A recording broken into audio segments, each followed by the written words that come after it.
Ramazan Yesergepov, the ex-editor-in-chief of the newspaper Almaty Info, has launched a political hunger strike. The journalist, currently serving a term in a Taras prison, has sent an appeal to the heads of the OSCE member states. The family of the convict says that it is just a coincidence that the dates of the strike and the president's anniversary coincided, although the protest is indeed linked to the nation's leader and his influence on the country. The ex-editor-in-chief of the Almaty Info newspaper, Ramazan Yesergepov, sentenced to 3 years in a minimum security prison, launched a political hunger strike, demanding the members of the OSCE to give a proper evaluation of the human rights and freedom of speech situation in Kazakhstan. He wonders what we have in the end. We have the law on the nation's leader, the authorities buried deep in complacency and self-sufficiency, endless arrests and fines even for slightest attempts at self-expression. We were forced to switch from rallies to silent campaigns, such as launching balloons in support of arrested journalists, holding empty posters and umbrellas, protesting the law on the leader of the nation, or just laying flowers in commemoration of the freedom of speech. On July 6, Yesergepov will serve exactly half of his 3-year term. Starting this day, he may apply for a parole, but instead the convict is protesting again. The ex-editor was charged with publishing the official correspondence of the National Security Committee members. Yesergepov, though, never pleaded guilty. This is the sentence to the freedom of speech. The journalist in trouble foundation leader is also dissatisfied with the authorities of the country chairing the OSCE. According to the Reporters Without Borders, Kazakhstan has one of the lowest rates in the Freedom of Speech Annual Index. Yesergepov still suffers from heart problems and his blood pressure is too high. The last time I visited him in prison, he looked like he lost 40 kilos of weight and has suspiciously red face. Perhaps this shows that he was purposefully placed in one cell with TB patients. Yesergepov warned his fellows that the hunger strike is not just a popular measure. He intends to continue the protest until he finds some answers. Last time he asked the quest who really rules the country, the president or the NSC, he was sentenced to 3 years. The interest holders and mortgagors in Astana demand to instigate a criminal case against Prime Minister Karim Masimov. Moreover, they express a non-confidence vote towards the ruling party Nuratan, along with its leader Nursultan Nazarbayev. On the president's birthday, the citizens conducted a meeting, complete with public banishing of the authorities' representatives.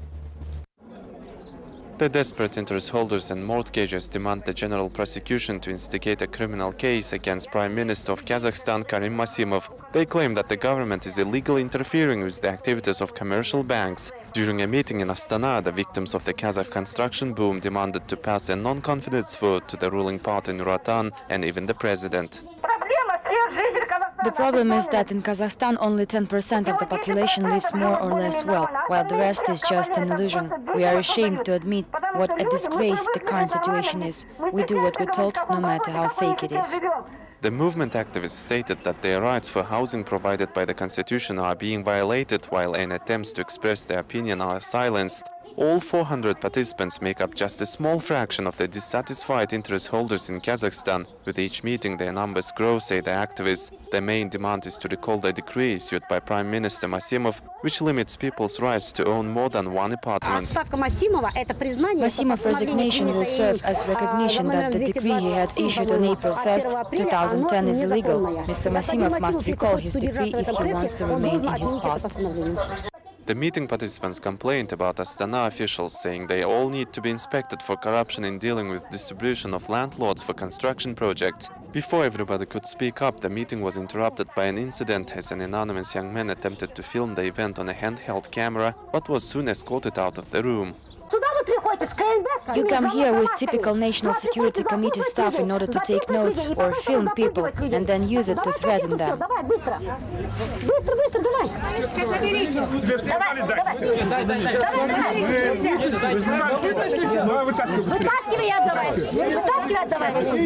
Participants of the public movement for decent housing decided to launch a mass hunger strike this month. In case the authorities will fail to take action, the protest will last until mid-July, when Kazakhstan will host the summit of the OSCE. Another protesting group is planning to join the desperate interest holders. The Udarnik community members in Astana appealed to the city administration to use the untapped funds to clean up the cottage area in the suburbs.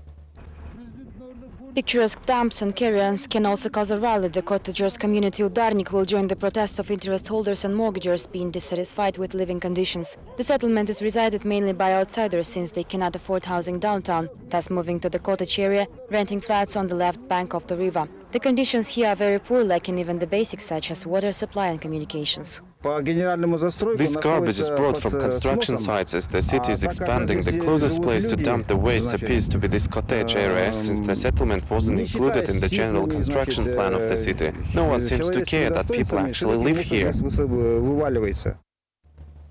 On Tuesday, Judge Ayjan Babisheva announced the decision of the Supreme Court on the infamous case of Berezovka village residents who live in a risk zone due to the proximity to an oil deposit. The court found Kazakh government not responsible for the troubles of the villagers, and the issue of their relocation must be solved by the local authorities. The decision of the Kazakh Supreme Court regarding the Berezovka village in southern Kazakhstan turned out vague. Just a month ago, the highest instance court of the country has made a verdict in favor of the village residents. But today it appears that the resettlement of residents from the emergency zone is supposed to be handled not by the government but local administration. Moreover, it states that the beneficiaries' criteria is limited to those residents who live within the so-called 5-kilometer sanitary zone of the Karachaganak oil deposit. Our lawsuit is against the government's inactivity and standstill of the corresponding bodies, the Healthcare and Environmental Protection Ministries, as well as the General Prosecution Office, who are supposed to raise an alert. Only 2 out of 1,500 residents of Berezovka, Rosa Husainova and Svetlana Anosova, are actively involved in the problem solving. The activists say that they haven't yet seen their court's decision, as it was withheld by local authorities. The area head is already concerned since the court forced the local administration to pay colleges a compensation of $3,500. The authorities say they also got some kind of a letter. Then I asked the village administrator to give us the copy of the decision so I could discuss it with my colleagues from the Grid Salvation. But he refused, saying he is not permitted to give us the document.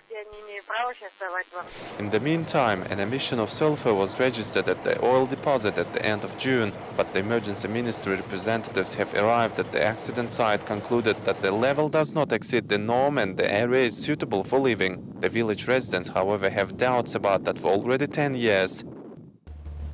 While many internal problems remain unsolved, Kazakhstan insists on undertaking a mediator's functions in the Nagorno-Karabakh conflict in the Caucasus.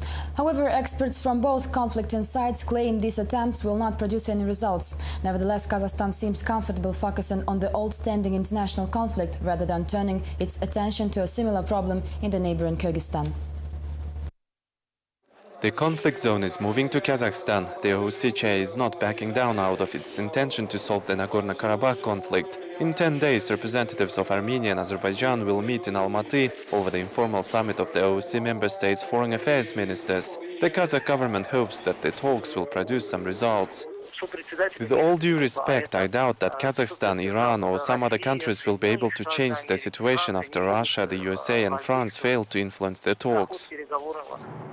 The hostile parties have dealt with many mediators, therefore the peacemaking endeavors of Kazakhstan do not seem very promising. At the same time, Baku is concerned that, as unlike Armenia and Kazakhstan, Azerbaijan is not a CSTO member, while Armenia doesn't have any illusions at all. It's hard to say whether or not the foreign affairs ministers will be able to come to consensus on the issue. I think they won't.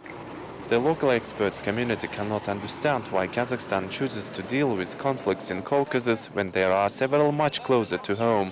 In terms of international mediation and from the OSCE chairmanship perspectives, the conflict in southern Kyrgyzstan is supposed to be the priority for Kazakhstan at the moment. The Karabakh issue is quite old and includes several smaller problems that could not be solved for many years. Conflict experts say that keeping peace in the neighboring country will be more efficient and beneficial at the same time. It is seen as fighting fire in the neighbor's house to prevent it spreading to own dwelling.